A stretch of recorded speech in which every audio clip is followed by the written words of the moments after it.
Hey, I'm Hank, and this is Herd of Turtles, my retrospective series about the original comic books for the Teenage Mutant Ninja Turtles, written and drawn by Kevin Eastman and Peter Laird, and published by Mirage Studios. Today I'm looking at issue number 2, which came out back in October of 1984. Good lord, that is a long time ago. 34 years. Is that right? 34 years? Dear God, where does all the time go? A lot happens in this issue. For one thing, it's like 38 pages long. It's almost like a mini movie. When I'd mentioned in the previous episode that we didn't get a lot of character development in the first issue, this second issue begins to establish who the Turtles are as individuals. Even from the opening scene, we're starting to see the characters we'll know. Issue number 2 starts with Raph screaming at the reader, "Kiss your butt goodbye!" And then we turn the page and it's revealed that he's sparring with Mikey. In the foreground, Donnie is doing some work with what looks like a large computer chip or some sort of processor. So while there was no mention of it in the first issue, the second issue immediately begins to suggest that Donnie is the more technically minded turtle. He's into machines and computers. He builds stuff. Meanwhile, over on the couch, Master Splinter is watching the news, and Leo is reading Dune. The fact that the Ninja Turtles are all sci-fi nerds is something that isn't shoved down our throats with overt references, but the evidence is there if you go looking for it. Dune is totally the sort of book Leo would be into. High concept, cerebral, soul-searching sci-fi. On the news, there's an interview with Baxter Stockman, a New York inventor who believes that he's come up with a solution to New York's rat problem: Mousers. Mousers? Mousers? I call them Mousers. I don't know, maybe it's said like Mousers? How do you say it? I say Mousers. I'm gonna keep saying Mousers. Mousers are little robots that look sort of like silver chickens with giant steel trap mouths. They look almost a little cute until you see them gobbling up rodents with rat blood running down their weird metal faces. Obviously, Master Splinter is a bit uncomfortable with the idea of such creatures being released into the sewers. It's worth pointing out that Splinter, in these books, isn't very large. The Ninja Turtles and Other Strangeness role-playing guide says that he's 5 feet tall, but he looks closer to 3 feet in a lot of shots, like he could be mistaken for a large dog. A lot of the team dynamic is established just in these opening pages. Donnie and Leo come off as the elder brothers, the quieter and more thoughtful ones, whereas Raph and Mikey are the more emotional, energetic, and brash. But then, I think we'll see as the series goes on, Leo and Raph are the more violent of the four, whereas Donnie and Mikey tend to have adventures that are just more based around science fiction, or just having fun.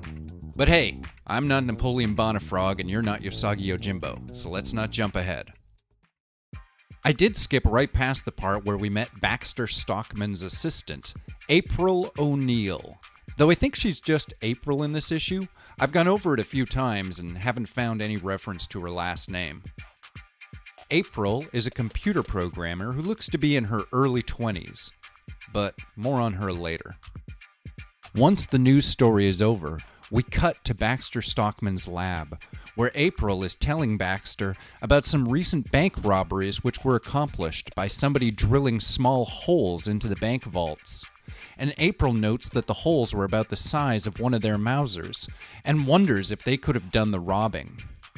Baxter laughs off her suggestion as implausible, but then takes her down into a secret sub-basement, where he reveals that not only was she correct, but he's been using the money from the bank robberies to fund the building of more Mousers, and now he's got an army of the little critters, over 200 of them ready to go. His plan, Baxter explains, is to get rich by using the Mousers to hold the city for ransom. He says he'll threaten to take down large and important buildings by having the Mousers destroy their underground foundations. April points out that if Baxter is this intelligent, there must be legal ways that he could make money, and Baxter laughs that off, saying that this plan is more fun. Realizing that her boss is insane, April tries to run off to warn the police. Baxter forces her back into the sewers where she's hunted by a trio of Mousers. This is the actual dialogue that Baxter says. Ha ha ha ha! What delightful irony! Slain by the very technological marvels which her computer skills made possible. I love Baxter Stockman. He is a crazy asshole. Funny to note as well that this far into the series, there haven't been a lot of white guys. Most of the humans we saw in the first issue were Japanese, and now the main two humans of this issue are a black man and a white woman. And the woman isn't introduced to be a love interest to any of the main characters. I'm not saying it was super intentional or specifically progressive or anything, but it is pretty good representation. April gets caught by the Mousers and is about to be torn apart by the same technological marvels which her computer skills made possible when she's saved at the last possible moment by Leo, Donnie, and Raph. Seeing these freaky Teenage Mutant Ninja Turtles standing before her, she of course immediately passes out.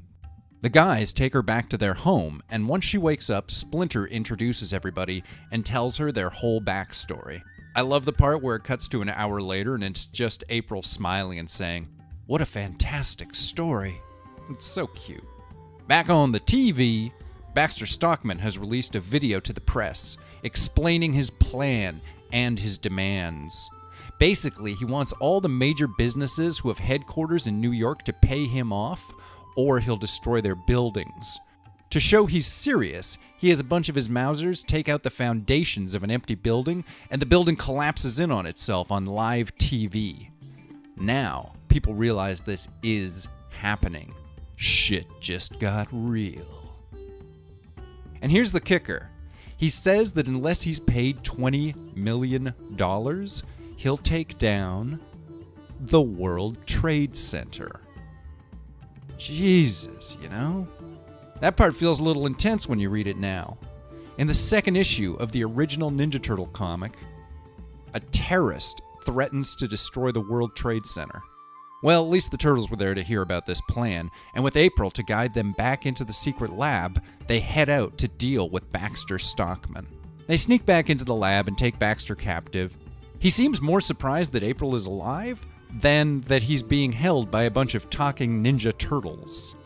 April goes to shut down his computer system and Baxter freaks out, momentarily escaping the Turtles and activating a self-destruct protocol, calling all the Mousers back to the lab to destroy everything and everybody there. The Turtles were fine for one-on-one odds against the little murder machines, but as we saw earlier, Baxter has something like 200 Mousers, maybe more, constructed and ready to go. That's a little different. Raphael knocks out Baxter, and Donnie and April get to work, looking into the computers to see if they can shut down the self-destruct system.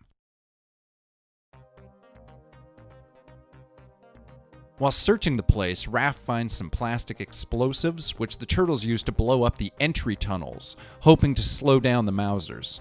Of course, the Mousers can chew through whatever's in front of them, and that's exactly what they do, emerging from the rubble of the collapsed tunnel like zombies coming out of a grave. There's a great scene as the Mousers dig themselves out, and Mikey, Raph, and Leo have to hold them off to give April and Donnie more time. Everybody's sweating, and we can see that the situation is fully out of control. Eventually, Donnie and April find an emergency shutdown for all the systems, including the computer that tells the Mousers what to do. The downside is that it deactivates the power in a specific order, so the Mouser's instructional computer will be the last thing to shut off. Gradually, all the power goes out, including the lights, but still the Mousers approach. The last thing Leo says before the lights go out? Turtles, die with honor. This is it.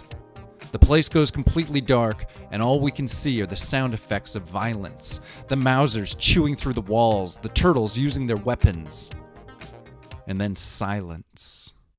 And then we hit the last page. Leo holds up a lit match. "I guess it worked," he says with a grin. So that's the issue. Again, we get some real character building for everybody.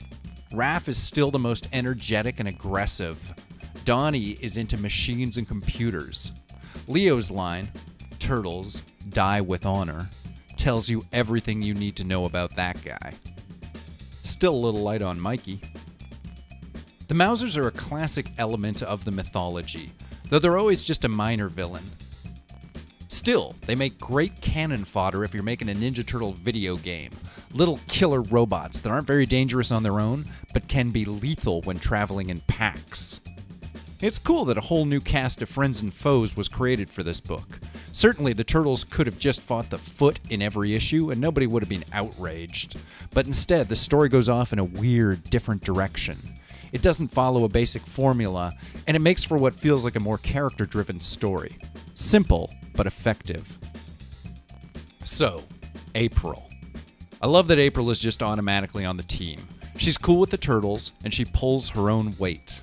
Even with Donnie's skills, they certainly wouldn't have survived their encounter with Baxter if April hadn't been there. I guess she also shows up wearing a jumpsuit, which is what she goes on to wear throughout the first cartoon. I like the way April is handled in this issue. She's intelligent, capable, and well-rounded, expressing anger, fear, sadness, joy, just like a real person. I know that seems kind of simplistic to be praising, but it seems like work was being done to make April feel like an authentic person. She also isn't sexualized or shown to be weak. The Turtles and Splinter treat her with respect, as an equal and a friend. I do feel like I can see a bit of Ellen Ripley in April. That's the protagonist from the Alien movie series. It makes sense given that the first Alien came out in 1979. Come to think of it, even the Mousers are like tiny little xenomorphs. Combine that with all the running around in tight, dark tunnels. I'd never thought about any of that before, but now that I consider it, it seems kind of obvious. April and the Mousers are Ripley and the Xenomorph. Maybe even just subconsciously? Like, I don't know if that's what Eastman and Laird were thinking, but now that I'm looking for it, it's so apparent. I think Eastman and Laird are remarkable artists. They get a lot of character into how people express themselves physically.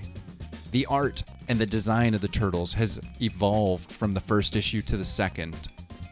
There's a looseness to the illustrations that's very indicative of the sort of comic book art that was being done at the time, especially with independently produced comics. Some panels are a little unpolished, perspectives not always perfect, but there's a lot of creativity and experimentation going on in every shot. The Turtles themselves seem more developed on the page. They're a bit larger, and their proportions are more human than they were in the first issue.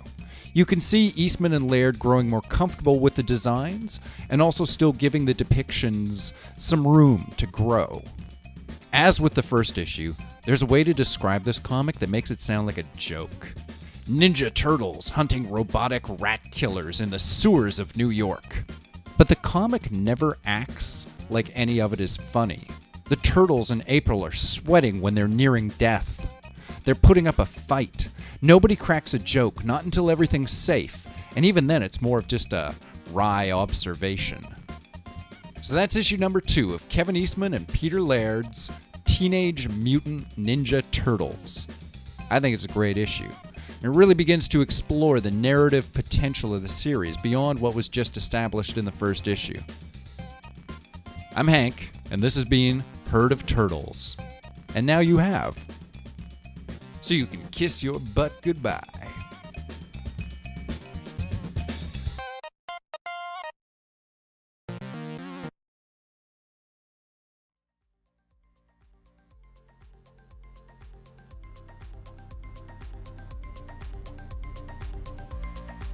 This has been a Death by Media Man production. For more Death by Media Man content, check us out on iTunes, SoundCloud, and YouTube. If you dig what we did, feel free to leave us a like or a comment and share this link with your friends. And if you'd like to support us with some of your money, we got a Patreon as well. Thanks so much for listening, and remember... crap, I forgot what I was going to tell you to remember. Well, anyways, thanks for listening. You're awesome.